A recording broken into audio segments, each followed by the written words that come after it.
What happens when the person who shatters your life decides you're the one who owes them? A pregnant wife, already reeling from the ultimate betrayal, receives a court summons. It's from her husband's mistress. The charge: harassment and emotional distress. The mistress, a polished and manipulative socialite, is suing the wife for millions. The wife, Amelia, is alone pregnant and facing a legal system that feels designed to crush her. But in the cold, imposing courtroom, a secret is waiting to be revealed. A secret hidden behind the judge's impartial gaze, a history that connects her to this case in a way no one could ever predict. This isn't just a story of infidelity. It's a story of audacious love's hidden histories and a brand of justice you have to hear to believe.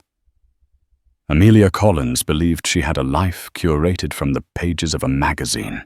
Her home, a stunning minimalist haven in a wealthy suburb of Seattle, was her own design, a testament to her burgeoning career as a residential architect. Every line was clean, every window framed the majestic Washington pines perfectly. It was a house built on dreams, a physical manifestation of the love she shared with her husband, Mark Davies. Mark was a force of nature. A senior vice president at a rapidly expanding tech firm, he was charisma wrapped in a tailored suit. He had a smile that could disarm a boardroom and an ambition that burned like a furnace. They had met in college, she the studious artist, he the magnetic business major. Their love story felt like a modern fairy tale. For 10 years they were an unstoppable team.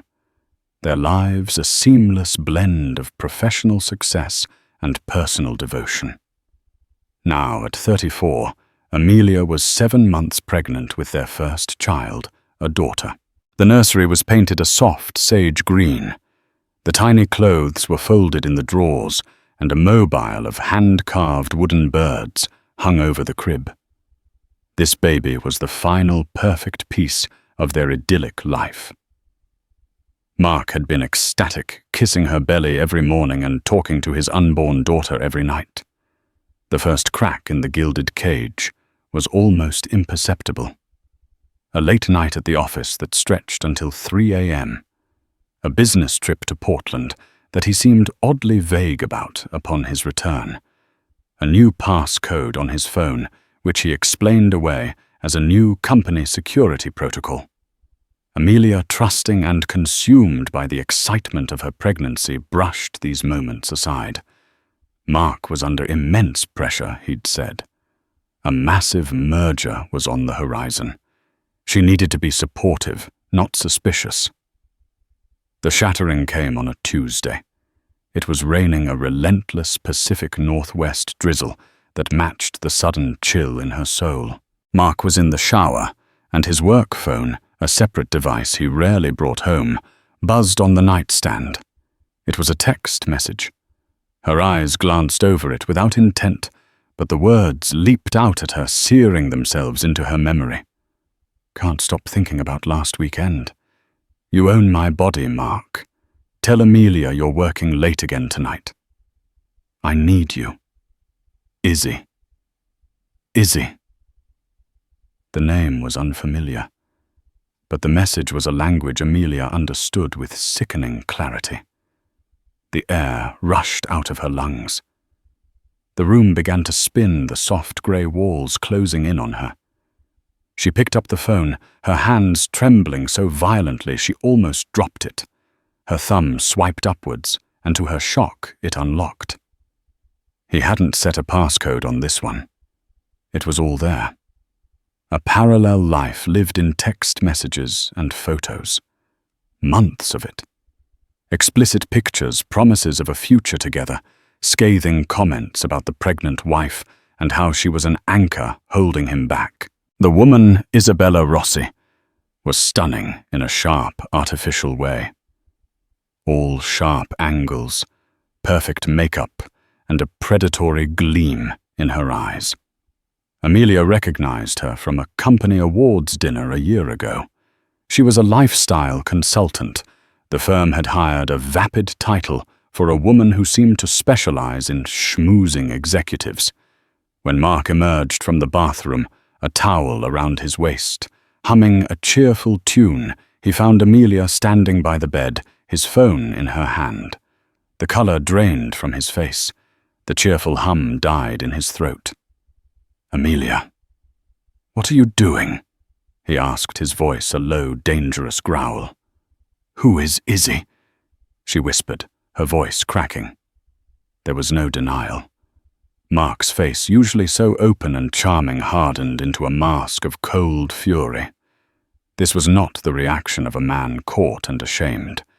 This was the reaction of a man who was annoyed at being inconvenienced. "This is a private matter," he said, snatching the phone from her hand. "It has nothing to do with you. Nothing to do with me." Her voice rose, a hysterical edge creeping in. "You're having an affair, Mark, with this woman, while I am carrying your child." The argument that followed was a blur of cruelty. He didn't apologize. He rationalized. He blamed her. He said she'd become boring, obsessed with the baby that she'd let herself go. He said their marriage had become a cage, and Isabella made him feel alive. Each word was a physical blow, leaving her breathless and broken. He told her she was overreacting, that it was just a fling that he would handle. He demanded she calm down for the sake of the baby. That night, Amelia slept in the sage-green nursery, curled on a rocking chair. Her arms wrapped protectively around her stomach. The hand-carved birds spun slowly above her, a mocking reminder of a future that had just been stolen. The next 2 weeks were a living nightmare. Mark moved into the guest room, treating her with a cold, polite distance that was more painful than his anger. He acted as if she were the one who had created the problem. He came and went as he pleased, his phone calls now taken in hushed tones behind closed doors. He was still seeing Isabella. Amelia, on her doctor's advice to avoid stress, tried to focus on herself and the baby. She contacted a divorce lawyer, a kind but firm woman named Sarah Hayes, who advised her to start quietly documenting everything. It was during this process, sorting through financial statements, that she made another discovery. Mark had been funding Isabella's life. A leased luxury apartment downtown, a new Mercedes, lavish shopping sprees at designer stores. He had funneled hundreds of thousands of dollars from a joint savings account, money they had earmarked for their daughter's future, into the hands of his mistress. Armed with this evidence, Amelia confronted him again. This time she was not hysterical. She was cold, precise, and resolute. She told him she wanted a divorce. She told him she knew about the money. Mark's reaction was explosive. He called her a vindictive bitch. He said she would not get a cent more than the law absolutely required. He threatened to drag the divorce out for years to prove she was an unstable mother, to bleed her dry. He packed a bag that night and left. The silence he left behind was both a relief and a terrifying void. A week later, just as Amelia was beginning to process the dizzying collapse of her world, a courier arrived at her door. He handed her a thick manila envelope. Inside was not a response from Mark's lawyer as she had expected. It was a court summons. Her heart pounded against her ribs as she read the legal jargon. The plaintiff, Isabella Rossi. The defendant, Amelia Collins. Amelia's hands shook as she scanned the document.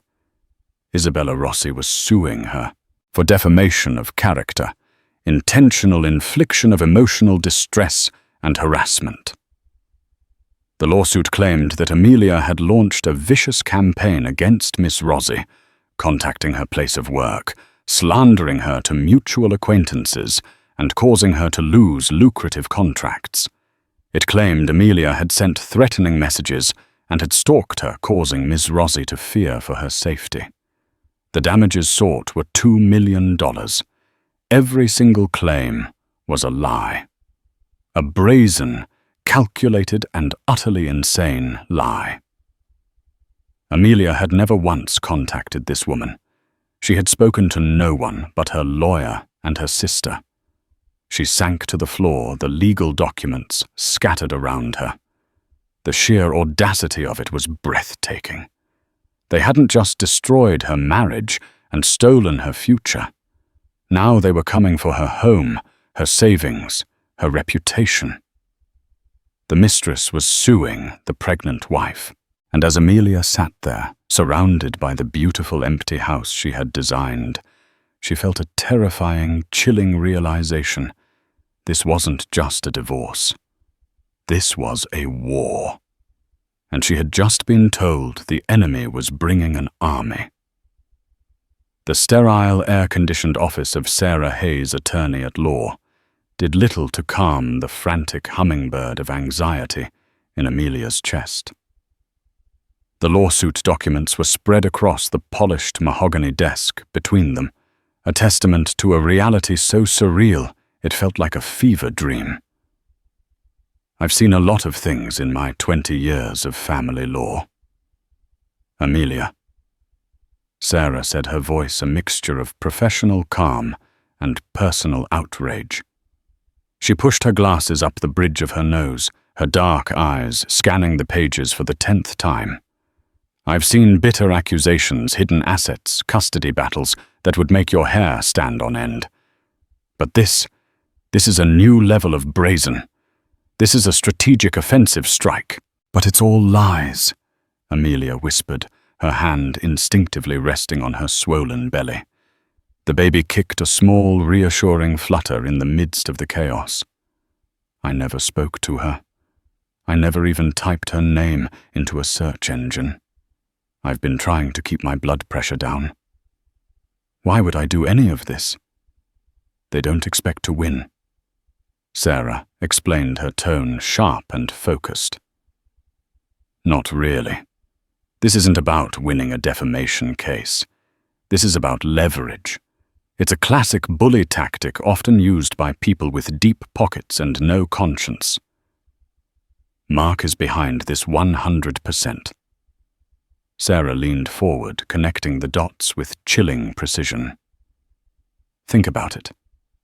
They file a frivolous but serious-sounding lawsuit against you. It puts you on the defensive. It forces you to spend money, time, and emotional energy fighting this instead of focusing on the divorce settlement. They'll drown you in paperwork, depositions, legal fees. Their goal is to break you, to make you so desperate to make it all go away that you'll agree to a ridiculously low divorce settlement just to be free of them. The cold, calculated cruelty of the strategy settled over Amelia like a shroud. This wasn't a crime of passion. It was a corporate takeover of her life. Mark was treating their divorce like a hostile merger, and Isabella was his willing accomplice. The plaintiff, Isabella Rossi. Sarah continued tapping a perfectly manicured nail on the document. Her lawyer is Leonard Finch. He's known for this kind of aggressive mud-slinging litigation. They're called sharks for a reason. They'll twist everything. They'll portray you as a scorned, hysterical pregnant woman obsessed with revenge. And they'll paint Isabella as the innocent victim, a professional woman whose career and reputation have been ruined by your jealousy. Amelia's mind reeled. The narrative was so perverse, so completely inverted from the truth. She was the one whose life had been imploded. She was the one facing single motherhood, financial uncertainty, and the emotional wreckage of a decade-long partnership. Over the next few weeks, the legal machine ground into motion, and Amelia felt herself being pulled into its unforgiving gears. The process of discovery began where both sides request evidence from the other. Finch's requests were invasive and designed to humiliate. He demanded access to Amelia's private emails, her text messages, her social media accounts, her personal journals. He wanted phone records to see who she had been calling. The implication was clear. They were searching for any scrap of evidence, any angry text to her sister, any frustrated journal entry that they could twist into proof of a harassment campaign. Amelia and Sarah spent days compiling a defense. They had to prove a negative, that Amelia hadn't done something. They provided sworn affidavits from Amelia's sister Chloe and her two closest friends, attesting that Amelia had only spoken of the affair in confidence and had never mentioned taking any action against Isabella. Meanwhile, Isabella Rossi was building her public persona as a victim. Her social media, once a curated stream of champagne flutes and exotic locales, transformed. It was now filled with vague inspirational quotes about overcoming adversity and cutting out toxic people. She posted photos of herself looking pensive with captions like, "Protecting my peace is my #1 priority, and the truth always has a way of coming out." It was a masterclass in passive-aggressive manipulation, and to an uninformed public, it was working. Comments poured in from her followers. "Stay strong, Queen.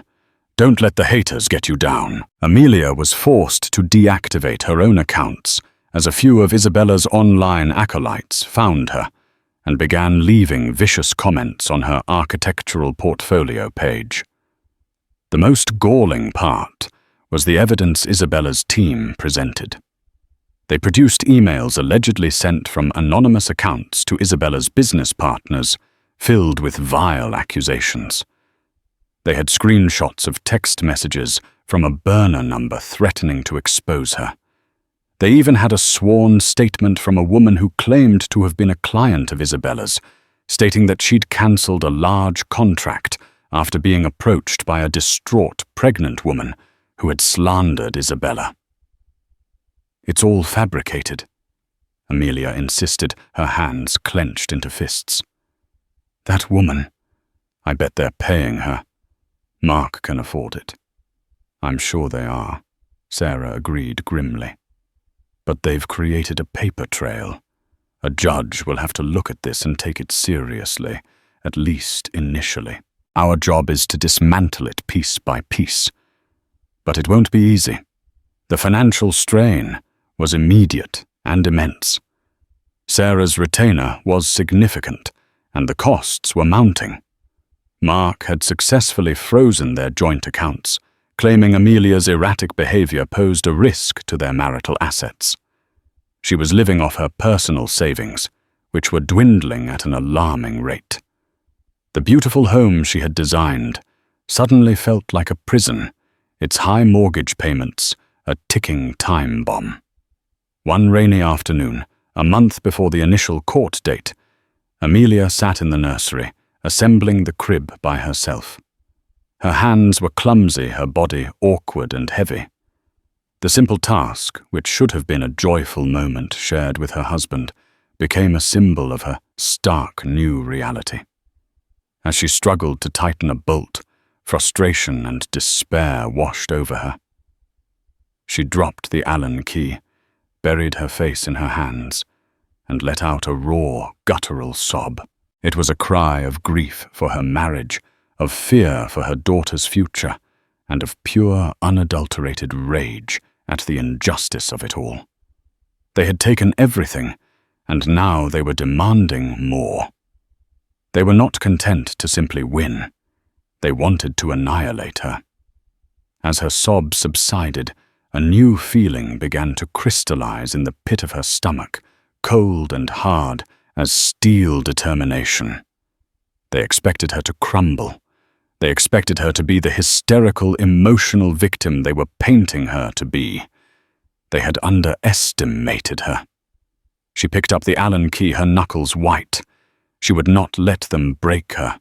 She would fight this not just for herself, but for the little girl who was depending on her. She would walk into that courtroom, head held high, and she would face them. She didn't know how, but she would find a way to expose their lies.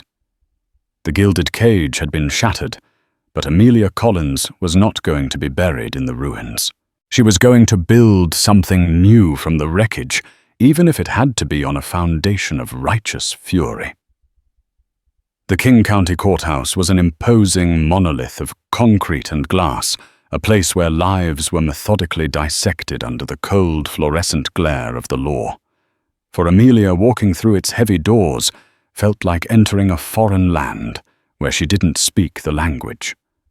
The air smelled of old paper-stale coffee and a faint metallic tang of anxiety. She was dressed in a simple dark blue maternity dress, her hair pulled back in a neat bun. It was a conscious choice advised by Sarah to present an image of quiet dignity. Beside her, Sarah Hayes, was a picture of composed professionalism. Her briefcase filled with meticulously organized files that represented their fortress against the coming onslaught.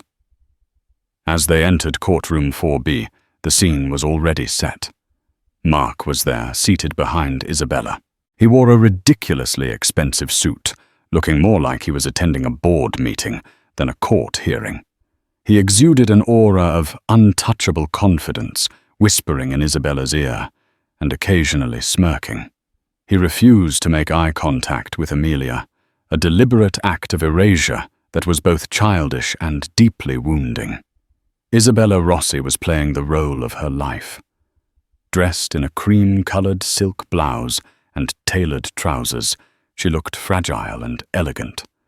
Her makeup was subtle, designed to highlight the faint manufactured shadows under her eyes. She clutched a handkerchief in her hand, the very image of a wronged woman seeking solace in the arms of justice. Her lawyer, Leonard Finch, a portly man with a florid face and a booming voice, fussed over her like a theatrical director positioning his star actress. Amelia's heart hammered against her ribs. It was a perfectly staged performance, and she was the designated villain. Then the bailiff's voice cut through the low murmur of the room. All rise. The Honorable Judge Evelyn Reed presiding. Everyone stood. A woman in her late 50s entered from a side door and took her seat at the bench. Judge Reed was not what Amelia had expected. She had a stern, intelligent face framed by silver hair, cut in a severe no-nonsense bob. Her eyes, magnified slightly by her reading glasses, were a startlingly sharp shade of grey. They swept across the courtroom, missing nothing. There was no warmth in her expression, only a formidable air of authority and impatience. "You may be seated, Judge Reed," said her voice, crisp and clear. She surveyed the plaintiff and defendant. Her gaze lingered on Amelia's pregnant belly for a fraction of a second, before moving on, her expression unreadable. Amelia felt a fresh wave of despair. This woman looked like she would suffer no fools and have no patience for emotional displays. The cold, hard facts presented by Finch would be all that mattered. The hearing began. It was a preliminary proceeding, mainly for Finch to present his case for an injunction against Amelia, claiming she was an ongoing threat to his client. Leonard Finch rose to his feet, his voice resonating with practiced sincerity. "Your Honor, we are here today because my client, Ms. Isabella Rossi, a respected and successful entrepreneur, has been the target of a relentless and vicious campaign of harassment, slander, and intimidation. This campaign, orchestrated by the defendant, Ms. Amelia Collins, has caused my client severe emotional distress, damaged her professional reputation, and has left her in fear for her personal safety." He launched into his narrative painting a picture of Amelia as a woman unhinged by jealousy. He spoke of anonymous emails, threatening texts, and public confrontations that never happened. He presented his star witness, the former client of Isabella's, a woman named Janice Weber. Janice Webber was polished and well-spoken. She testified that Amelia had approached her in the lobby of a downtown hotel, launching into a tirade about Isabella, calling her a home-wrecking whore and other vile names. She was completely out of control. Hysterical, Janice said, dabbing at a non-existent tear. As a result of this deeply unprofessional and disturbing encounter, my company terminated its 6-figure consulting contract with Miss Rosie. It was a lie, a complete, utter fabrication. Amelia had never seen this woman before in her life. She looked at Sarah, her eyes wide with panic. Sarah gave a tiny, almost imperceptible shake of her head, a signal to remain calm.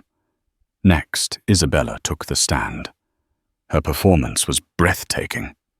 Her voice trembled as she recounted the terror of receiving anonymous threats. She wept as she described the humiliation of having her character assassinated. She looked at Mark with tear-filled eyes, portraying their affair as a deep, meaningful connection that had been cruelly attacked by a vengeful shrew. "All I want is to be left alone," Isabella sobbed, turning her gaze to Judge Reed. "I want the threats to stop. I want to rebuild my life and my business. Mrs. Collins, she won't stop. She wants to destroy me." Amelia felt sick to her stomach. The lies were so audacious, so convincing that for a terrifying moment, she felt the foundations of her own reality begin to wobble. In this room, under the impassive gaze of the law, Isabella's fiction was being treated as fact. Throughout the testimony, Judge Reed remained impassive. She listened, her face a neutral mask, occasionally making notes on a legal pad. Her silence was unnerving. It offered no clue, no hint as to which way she was leaning. To Amelia, it felt like condemnation. When it was Sarah's turn to cross-examine, she was methodical. She questioned Janice Webber about the exact date and time of the supposed confrontation. She asked for proof of the terminated contract, which Janice's and Finch's team conveniently said was under a non-disclosure agreement. She poked holes, but they were small ones. It was like trying to punch through a wall of smoke. Then Sarah cross-examined Isabella. "Miss Rosie." Sarah began, her tone even. "You claim that your relationship with Mr. Davies is a deep emotional connection. Is that correct?" "Yes," Isabella said, lifting her chin defiantly. "We have a profound bond. And this profound bond began while he was married to my client, who is now carrying his child." "Objection," Finch bellowed. "Relevance, Your Honor. This is a harassment case, not a marital dispute." "I'll allow it," Judge Reed said, her voice flat. "It speaks to context. Proceed, Ms. Hayes." Sarah continued. "Rossi, you've testified that you've suffered significant financial losses. Yet our financial discovery shows that in the last 6 months, you leased a new apartment for $10,000 a month, acquired a new Mercedes, and have credit card statements showing tens of thousands of dollars in purchases from Chanel and Gucci. Can you explain this discrepancy?" Isabella faltered for a second. "Mark, Mr. Davies has been very supportive. He believes in my business and has been helping me through this difficult time. So Mr. Davies has been bankrolling your lifestyle with money taken from his and my clients' joint marital assets, while you are simultaneously suing my client for financial damages." "Objection," Finch roared again. "Sustained," Judge Reed said, though Amelia thought she saw a flicker of something in the judge's eyes, a glint of steel. "Rephrase the question, Miss Hayes." Despite Sarah's skillful cross-examination, the morning belonged to Isabella and her lawyer. They had built a compelling, if entirely false, narrative. As the court broke for a lunch recess, Amelia felt a crushing weight of defeat. Mark shot her a triumphant, contemptuous look as he guided a still, sniffling Isabella out of the courtroom. "Don't lose hope," Sarah whispered, placing a reassuring hand on Amelia's arm. That was their opening salvo. They came out with their biggest guns. Now it's our turn. But Amelia, I need you to be prepared. This afternoon, Finch is going to try and tear you apart on the stand. Amelia nodded, her throat too tight to speak. She had to testify. She had to sit in that chair and tell her truth, even if it felt like screaming into a void. As she looked toward the empty judge's bench, she felt more alone than ever. Judge Evelyn Reed seemed like a woman of pure logic and law, and in this twisted theater, the logic was all on their side. The afternoon session began with a heavy, palpable tension. The air in the courtroom was thick with it. It was Amelia's turn to face the storm. As she walked towards the witness stand, her legs felt like lead. She avoided looking at Mark and Isabella, focusing instead on Sarah's encouraging nod. She sat down, her hands clasped tightly in her lap over her baby bump, and swore the oath, her voice barely a whisper. Sarah began with a gentle, direct line of questioning, allowing Amelia to tell her side of the story in her own words. Amelia spoke clearly and calmly, recounting the discovery of the affair, her devastation, and her decision to focus solely on her health and her impending divorce. "Mrs. Collins," Sarah asked, her voice projecting empathy, "did you at any point, after discovering your husband's infidelity, attempt to contact Ms. Rossi?" "No, never." "Did you send her emails from anonymous accounts or text messages from burner phones?" "No. I wouldn't even know how to do that."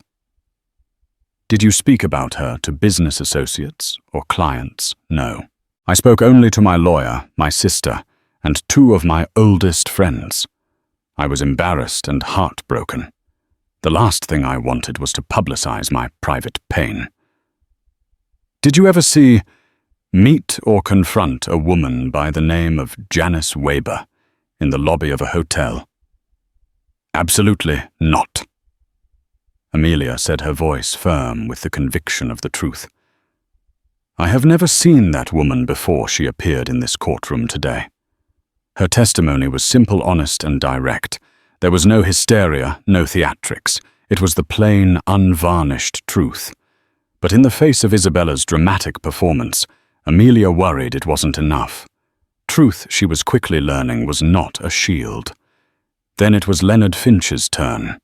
He approached the stand like a predator, circling its prey.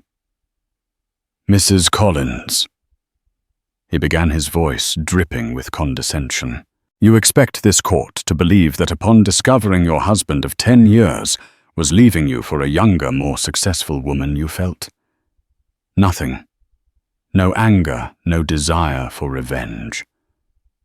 "I felt a great deal of anger and pain," Amelia corrected him, her voice steady. "But I channeled it into protecting my child and myself, not into some imaginary vendetta." Finch smirked. "Ah, yes, the child. A convenient shield, isn't it? A tool to garner sympathy." "Objection," Sarah called out, rising to her feet. "Counsel is badgering the witness and making inappropriate, offensive characterizations." "What's your step?" "Mr. Finch," Judge Reed warned, her voice low and sharp. It was the first time she had shown even a hint of emotion, and it was directed at Isabella's counsel. A small, almost imperceptible shift had occurred. Finch, momentarily chastened, changed his tack. He presented Amelia with printouts of her own text messages to her sister Chloe. They were raw, emotional texts sent in the days following her discovery. "Can you please read this message, dated July 18th, aloud to the court?" Mrs. Collins. Amelia's heart sank as she read her own words. "I want to destroy them, Chloe. I want them to hurt as much as I'm hurting. That woman is a monster, and he is a fool."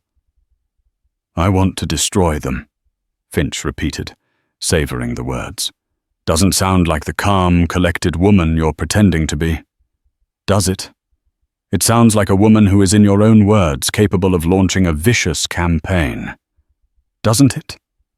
"That was a private text message to my sister, sent in a moment of extreme pain," Amelia said, trying to keep her voice from trembling. "It's called venting. It's not a plan of action. It's not harassment. It's human." Finch continued to grill her, twisting her words, taking her grief, and attempting to reforge it into a weapon of malice.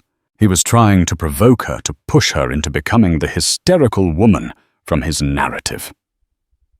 Amelia gripped the edge of the witness stand, focusing on her breathing, refusing to give him the satisfaction. It was during this relentless barrage that something strange happened. Judge Reed, who had been watching the exchange with her usual stony expression, cleared her throat. It was a small sound, but it cut through Finch's tirade. "Mr. Finch, the judge," said, her eyes fixed on him. "You've made your point about the defendant's emotional state. Let's move on to the actual evidence of this supposed harassment campaign. You've presented anonymous emails. Have your forensic experts traced the IP address of these emails?" Finch seemed taken aback by the direct question from the judge. Your Honor. Tracing anonymous email servers is notoriously difficult. We have not been successful. So you have no technical evidence linking these emails to Mrs. Collins, Judge Reed pressed.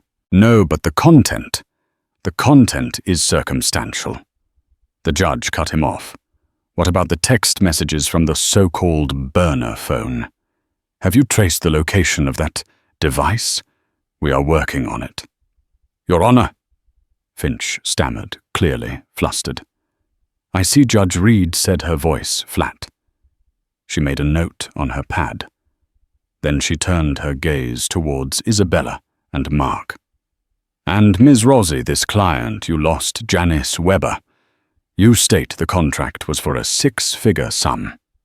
Was this contract paid up front or in installments upon completion of services?" Isabella looked towards Finch, a flicker of panic in her eyes. It was to be paid upon completion. So no actual money has been lost yet. Just a potential for future earnings, Judge Reed clarified. "Yes, but the damage to my reputation." Judge Reed held up a hand, silencing her. She then turned her sharp gaze back to Amelia in the witness box. Her expression was still unreadable, but her line of questioning had been a lifeline. She had, in her own inscrutable way, poked the exact same holes Sarah had tried to. But coming from the bench, the questions carried immense weight. She was highlighting the utter lack of concrete evidence from the plaintiff. Amelia felt a tiny, fragile spark of hope ignite within her. It was too soon to be sure, but it felt as if the judge wasn't buying their story. As Sarah rose for her redirect, she seemed to pick up on the same subtle shift. She approached Amelia with a new line of questioning, one they had discussed but hadn't been sure they'd get to use. "Mrs. Collins, when you were preparing for your divorce, did you examine your and Mr. Davies's financial records?" "Yes, I did." "And did you find anything unusual?" "Yes," Amelia said, her voice gaining strength. "I found a payment of $50,000 made from one of Mr. Davies's corporate accounts to a private investigation firm." The payment was made 2 weeks before Ms. Rossi filed this lawsuit. A murmur went through the courtroom. Leonard Finch shot to his feet. Objection. This is irrelevant. It has no bearing on the harassment case. Overruled, Judge Reed said instantly, her eyes now fixed on Mark. I find it highly relevant. Please continue, Ms. Hayes. Sarah smiled faintly. Mrs. Collins. What was the name of this private investigation firm? Amelia looked directly at Mark, whose face had gone pale. It was called Digital Ghost Solutions. According to their website, they specialize in online reputation management and digital counterintelligence. One of their listed services is creating untraceable digital communications. The implication hung in the air, thick and damning. They hadn't just fabricated the evidence. They had hired a firm that specialized in doing exactly that.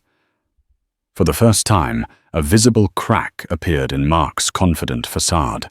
He shifted in his seat, his arrogance evaporating, replaced by a sheen of cold sweat on his brow. Isabella stared at him, her perfect mask of victimhood beginning to crumble. Judge Evelyn Reed leaned forward slightly, her grey eyes like chips of ice. She looked from the invoice Sarah had just submitted as evidence to Mark, and then back to the invoice. An odd, unreadable expression crossed her face. It wasn't just the look of a judge processing new information. It was something else.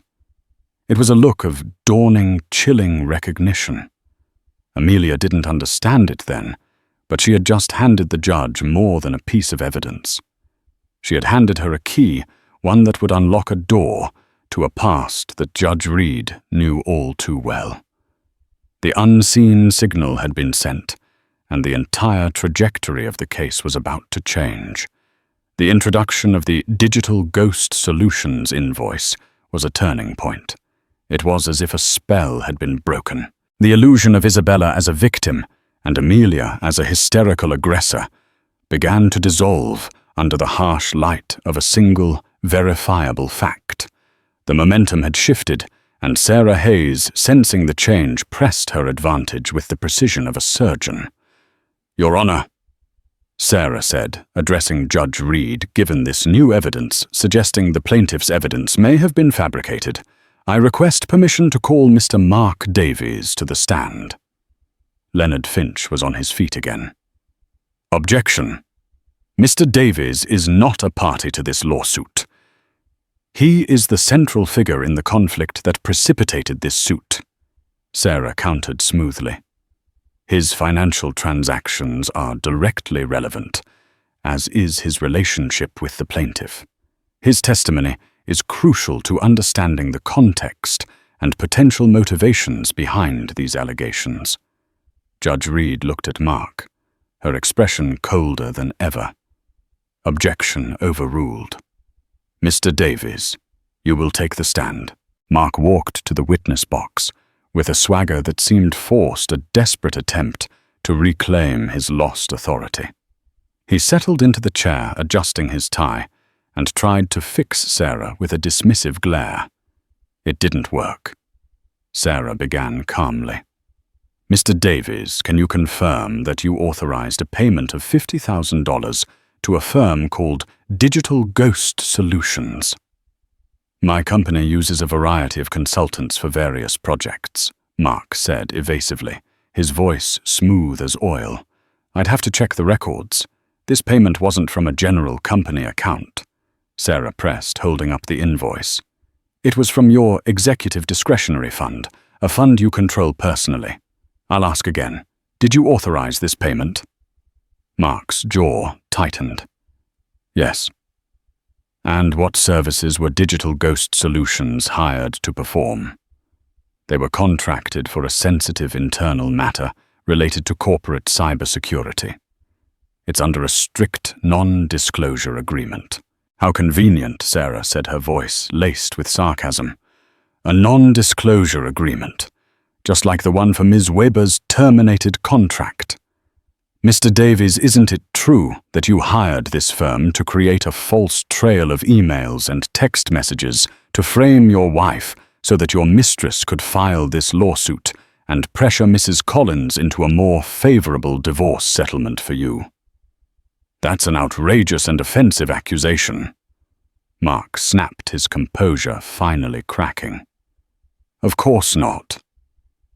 So it's just a coincidence that a firm specializing in creating untraceable digital communications was hired by you weeks before your wife was accused of sending untraceable digital communications. Mark's face was turning a blotchy red. This is a ridiculous witch hunt. Throughout this exchange, Amelia watched Judge Reed. The judge was leaning forward, her chin resting on her steepled fingers. She wasn't just watching Mark, she was studying him. Her gaze was intense, analytical, and held a peculiar quality Amelia couldn't quite place. It was more than judicial scrutiny. It was personal. Sarah wasn't finished. She pivoted to the financial relationship between Mark and Isabella.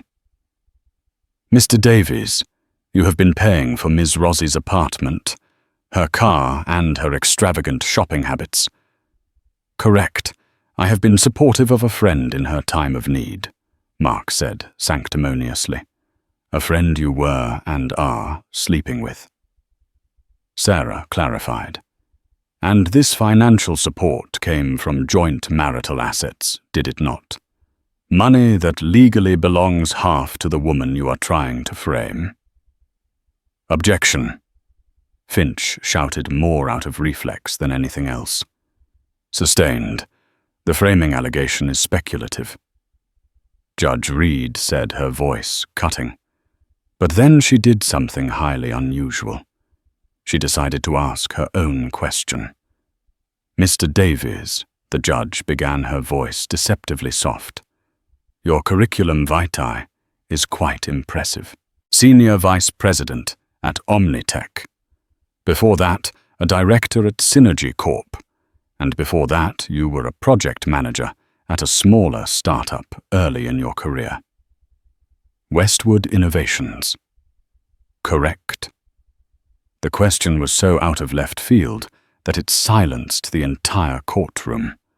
Mark's eyes widened, a flicker of genuine shock and perhaps fear crossing his features. He seemed to shrink in the witness chair. Yes, he answered, his voice suddenly strained. That was a long time ago. Indeed it was. Judge Reed said, her gaze unwavering. I recall the company well. They were developing a revolutionary data compression algorithm. Project Nightingale, I believe it was called. A project that was suddenly and inexplicably shelved when the lead developer, a woman named Evelyn Hayes, resigned amidst accusations of corporate espionage, while you, her junior project manager, were promoted and sold a modified version of that same algorithm to a competitor a year later, launching your career. Is your memory of those events the same as mine? Amelia's head snapped up. Evelyn Hayes. Judge Evelyn Reed. The entire courtroom was frozen. Sarah Hayes's mouth was slightly agape. Leonard Finch looked utterly bewildered. This wasn't a question. It was an indictment. The judge wasn't just a judge. She was a ghost from Mark's past. Mark was ashen. He looked at the judge, truly seeing her for the first time, and the recognition that dawned on his face was one of pure horror. The stern, silver-haired woman on the bench was the brilliant mentor he had betrayed and destroyed 2 decades ago to build his own career. Your Honor, I don't see the relevance of... Mark stammered, his voice failing him. The relevance, Mr. Davies, Judge Reed, said, her voice now like cracking ice, is that of pattern of behavior. The relevance is that of character. The relevance is that I am intimately familiar with your capacity for deceit, your willingness to ruin an innocent person's reputation for personal gain, and your belief that you can lie your way out of any situation. You built your entire career on a lie, on the theft of my work." She paused, letting the weight of her words settle over the stunned courtroom. "This court has heard testimony about fabricated emails, manufactured evidence, and a malicious campaign to destroy the reputation of an innocent woman. And frankly, Mr. Davies, it has your fingerprints all over it. It is the exact same playbook you used 20 years ago." She turned to Leonard Finch, who looked as if he'd been struck by lightning. "Mr. Finch, given this revelation, I am going to call a recess. I would strongly advise you to have a conversation with your client about the severe legal penalties for perjury and filing a fraudulent lawsuit, because I assure you I will be recommending the district attorney look into this matter with extreme prejudice." She banged her gavel, the sound echoing like a gunshot in the silent room. "Court is in recess." Judge Evelyn Reed stood up, her face a mask of cold, righteous fury, and swept out of the courtroom, leaving utter devastation in her wake.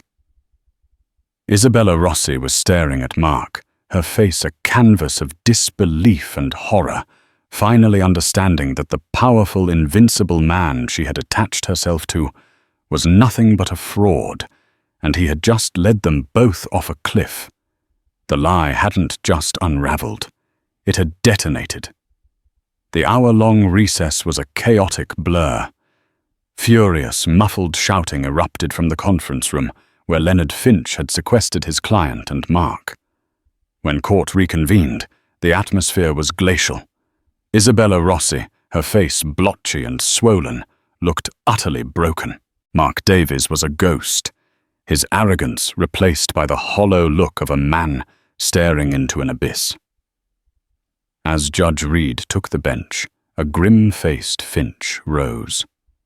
"Your Honor, at this time, my client wishes to withdraw her complaint. A wise decision, Mr. Finch."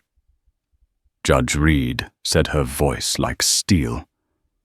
"But we are not finished here. A withdrawal does not erase the perjury committed in this courtroom, nor the malicious intent behind this filing." Her gaze fell upon Isabella. "Ms. Rossi, you constructed a fiction of victimhood to harass a woman whose life you had already helped to destroy. Your actions are an insult to this court and a disgrace to every true victim of harassment." Then the judge turned to Mark, and the full weight of her history with him descended upon the room.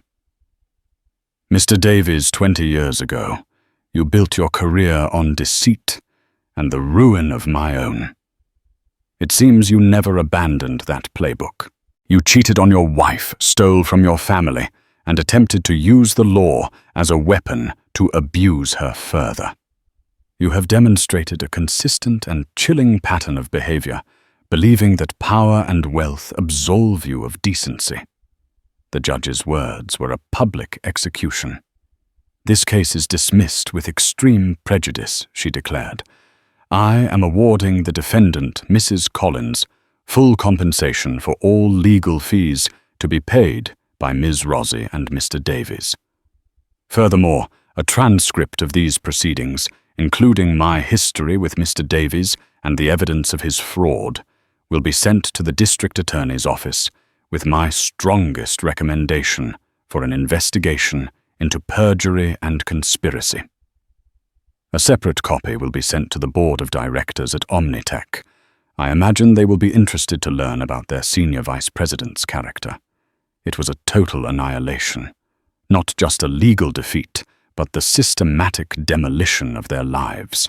Finally, Judge Reed looked at Amelia, and for the first time a flicker of something other than impartiality crossed her face. It was a look of profound, quiet respect. "Mrs. Collins, you have conducted yourself with remarkable grace under unbearable circumstances. I am sorry for what you have endured. This court is adjourned." She banged the gavel, the sound echoing, not as an end, but as the beginning of Amelia's new life. As Amelia walked out of the courthouse into the clean Seattle air, she knew the war was over. She had faced them, and with the help of an avenging angel in a black robe, she had won. The fallout from the verdict was swift and absolute. The story of the Omnitech executive, his mistress, and the judge from his past became a local business legend. Within a week, Mark Davies was fired for cause his career and reputation in ashes as he faced a criminal investigation. Isabella Rossi, now toxic by association, saw her consulting business evaporate, her social media presence turning into a cesspool of ridicule.